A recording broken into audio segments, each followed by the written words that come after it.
السلام علیکم ورحمۃ اللہ وبرکاتہ۔ الحمدللہ رب العالمین۔ آج ہم سورۃ کہف کی 2 آیات کو ایک ساتھ ہی مکمل پڑھیں گے تجوید کے ساتھ انشاءاللہ۔ آغاز کرتے ہیں۔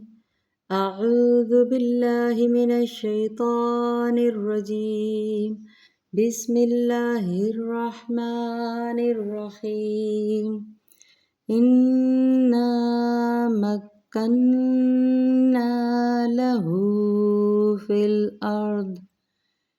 کیوں میں نے یہاں پہ بہت زیادہ سکون کے ساتھ مکمل غنہ ادا کیا ہے؟ کیونکہ آپ لوگ غنے کو بڑی سپیڈ سے پڑھتے ہیں۔ نون مشدد پر یا میم مشدد پر جب بھی غنہ آتا ہے اس کو مکمل ادا کیا کریں۔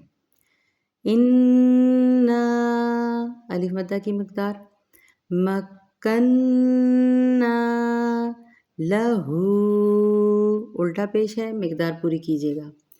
فی الارض ضاد کے ساتھ، فی الارض را کو پر پڑھا جائے گا۔ وآتیناہ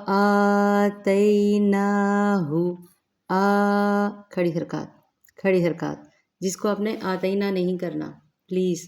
مقداروں کو چھوٹا بڑا کرنے کے گناہ کے ذمہ دار آپ خود ہوں گے اگر آپ مقداروں کو کم یا زیادہ اپنی مرضی سے کریں گے۔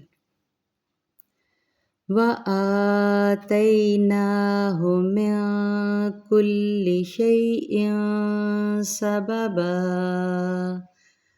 من نون ساکن کے بعد کاف آ رہی ہے، یہاں پہ اخفا کا قاعدہ ہوگا۔ من کل، یہ بھی تنوین ہے، تنوین کے بعد سین آ رہی ہے تو ہم نے یہاں پہ بھی اخفا کرنا ہے۔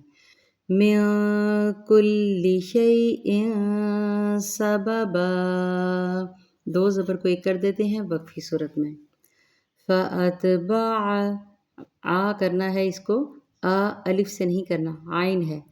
فَأَتْبَعَ سَبَبًا، جیسے ہم نے ادھر سببا کیا ویسے ہی وقفی صورت میں یہاں پہ، تو پر یہاں پہ بھی فَأَتْبَعَ سَبَبًا، فَأَتْبَعَ عین کے ساتھ سَبَبًا۔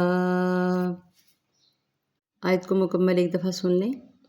اِنَّا مَكَّنَّا لَهُ فِي الْأَرْضِ وَآتَيْنَاهُ مِن كُلِّ شَيْءٍ سَبَبًا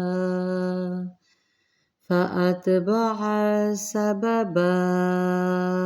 حرکات کو زبر زیر کو چھوٹا بڑا نہیں کرنا، مقداروں کو پورا کیجیے گا انشاءاللہ۔